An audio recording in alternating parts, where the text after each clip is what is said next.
Hello class, I will be talking about the U.S. foreign policy in between Congress and the President. We had to read our textbook, and then we had to read an article titled U.S. Foreign Policy, Power of Congress and the President, and as I stated earlier, the textbook. As for the President and the Congress, I'll dive into the President first and then into Congress and summarize everything and go into why the quote is quoted for the ways it's quoted. As for the President, he has three different hats, which are Chief Executive, Commander-in-Chief, and Chief Diplomat. This is all under Article 2 of the Constitution, and that shows the executive power shall be vested in the President, and he shall take care that the law be faithfully executed. He shall have the power by and which, with the advice and consent of the Senate, to make treaties. He shall appoint ambassadors. He shall receive ambassadors. With such power at his disposal, seemingly the constitutional mandate to dominate foreign affairs goes to the President. From the Commander-in-Chief's clause, he has the power to use military force and collect foreign intelligence. The article goes on to state and cite a Supreme Court decision, the U.S. versus Curtis Wright Export Corporation in 1936, where the Supreme Court Justice George Sutherland would be quoted to say, "He, not Congress, has a better opportunity of knowing conditions which peril in foreign countries, especially is this true in time of war."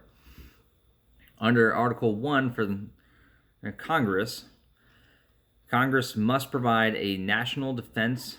Hence, they must be able to declare war, to rise and support armies and navies. Now, again, under Article 1 for Congress, Congress does in fact enjoy significant foreign policy powers. It has the right to make and modify any laws and to appropriate funds for implementation of any laws. As, quote, "No money shall be drawn from the Treasury, but in consequence of appropriations made by law," end quote. The article depicts Congress as more of an oversight committee or side of the House. Put another way, they oversee the bean counters and they have the power of the purse. The President, however, may initiate military actions against another country, but Congress can restrict deployments of troop movements in particular regions. Historically, it goes during times of war, the White House has a bit more power over Capitol Hill or Congress, as the President has used their constitutional prerogatives to send American forces into other nations in support and defense of the American way of life and an American interest. Now, I think Edward Crowin said, "It is the invention to struggle for the privilege of directing American foreign policies." Now, I think he said this is because the original idea was both sides, Congress and the White House, were to work together to check each other's, to make sure one side didn't take too much control.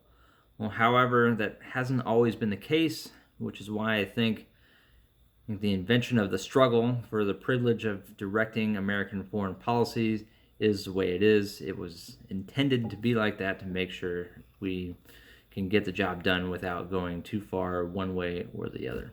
This concludes my video. I hope you enjoyed.